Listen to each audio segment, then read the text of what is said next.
Animated musicals never fail to wake up the inner musician inside us all. And like the rest of others, Sing managed to evoke the musical part of us with its heartwarming tale. The film that first premiered at the Toronto Film Festival on September 11, 2016, has a special place in the hearts of its fans. Illumination's 2016 film featured anthropomorphic animals participating in a singing competition held by a desperate theater owner looking for a show so good it could rescue him from financial collapse. While we don't know the plot of the sequel yet, many of the actors from the first film will be reprising their roles, and Sing 2 is currently scheduled to release in December 2021. So before it gets released, let's talk about the theories of Sing 2. Poster. A new poster released for Sing 2 has confirmed singers Halsey, Bono, and Pharrell Williams will be among the film's cast in 2021. The new cast members were announced in Rolling Stone, which also showed a new teaser poster. In addition to famous singers like these three, Sing 2 will also be introducing new actors to the voice cast, including Bobby Cannavale, Letitia Wright, Eric Andre, and Chelsea Peretti. Matthew McConaughey will return to the franchise as the main character, Buster. Sing 2 will pick up right where the first film left off and see Buster and his friends attempting to put on a new musical show at the fictional Crystal Tower Theater. The trend of hiring famous actors to voice animated roles has been a standard in children's animations for decades and has undoubtedly been Sing's strategy in the past as well. We mean, one of the biggest reasons for its success is the A-list cast.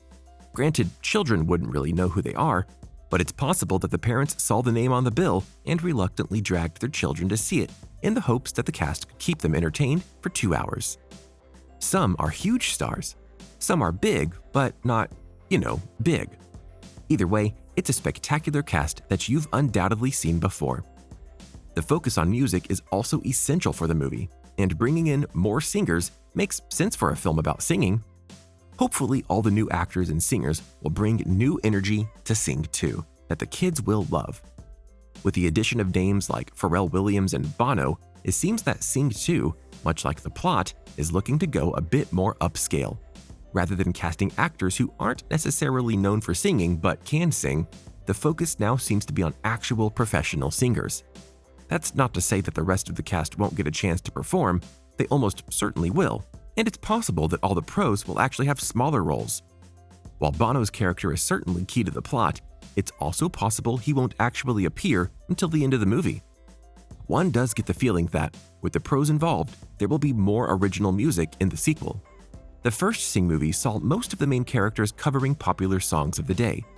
While we might hear Pharrell Williams sing out one of his already popular songs, or even covering something different, it feels like we're more likely to see brand new music from these artists that can potentially see some radio airplay and maybe also some Best Original Song Oscar consideration.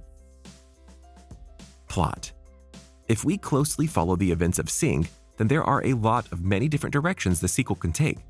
The second film might follow Rosita on her next endeavor of trying to make it big with studio albums. This would provide a meaty character arc for her character. After winning the competition, she would certainly face challenges in acquiring a studio project.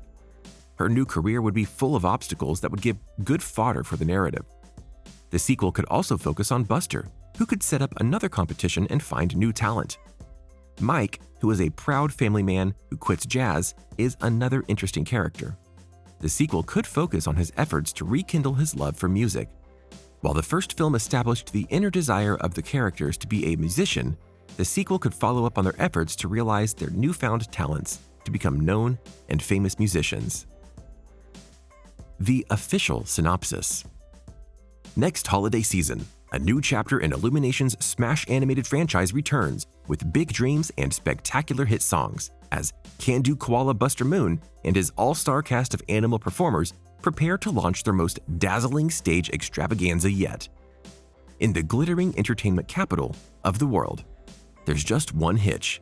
They first have to persuade the world's most exclusive rock star, played by the legendary music icon Bono, making his animated film debut, to join them.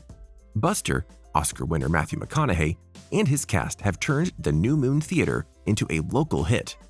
But Buster has his eye on a bigger prize, debuting a new show at the Crystal Tower Theater in glamorous Red Shore City.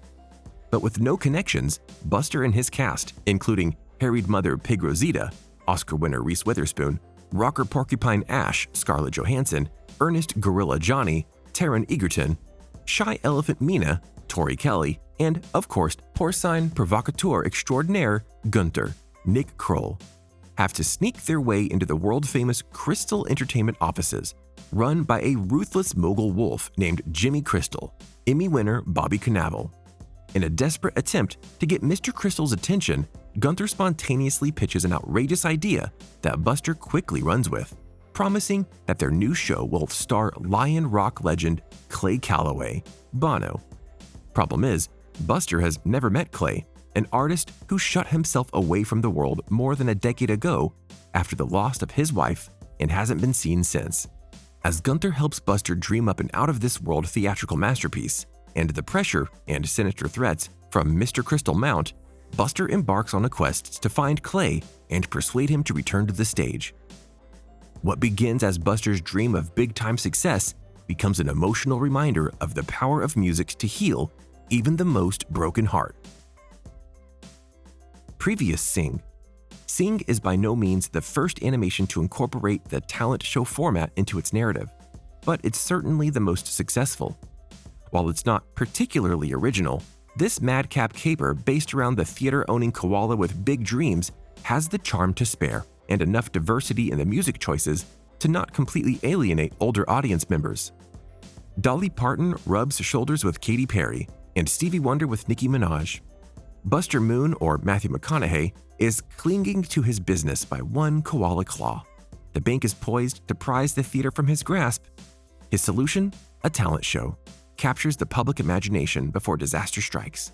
And that's about it in the way of plot. Each of the key contestants must overcome their own challenge, be it crippling stage fright, the invisibility of being a stay-at-home mom, or a bank robber dad with a vacancy in the family business. But the density of sight gags in this animation debut from Garth Jennings, the breakneck pacing, and the fizzing energy of the storytelling makes this an unexpectedly joyful experience. And we challenge you not to well up when Mina, the painfully shy elephant that is voiced by Tori Kelly, finally sings Leonard Cohen's Hallelujah. Another big aspect of Sing is the music featured. 85 songs ranging from classics by Frank Sinatra to current pop singles played throughout, either over scenes or sung by the competition contestants who are voiced by the likes of Reese Witherspoon, Scarlett Johansson, Seth MacFarlane, Taron Egerton, and Tori Kelly. Sing 2 combines dozens of classic rock and pop hit songs, electrifying performances, breathtaking artistry, and Illumination's signature humor and heart into the definitive feel-good cinematic event of the 2021 year. The film is produced by visionary Illumination founder and CEO Chris Meledandri and by Janet Healy. Garth is a truly great storyteller. At whatever age, you're in his thrall, Bono told Rolling Stone. A courageous one who actually chooses to work with children and animals. I first saw Sons of Rambo before it came out at Sundance and was immediately a fan of his. And the first Sing, which was such a treat. I've had some unforgettable experiences watching such animations. Clay Calloway is quite the character, he continued. I like to think I was part of his construction. Garth Jennings asked me about singing and where it came from.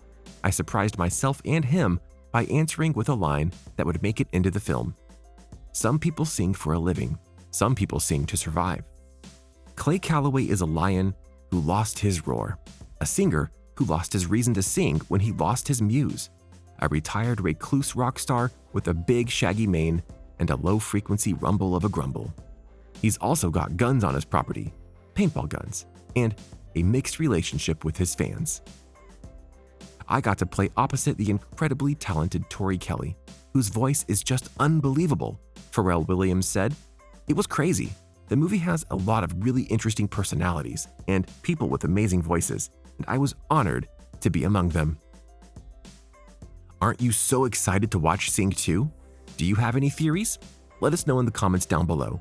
Make sure you subscribe to our channel and turn on your post notifications so you never miss a video from us. If you liked this video, don't forget to give it a thumbs up. See you in the next video. Thanks for watching.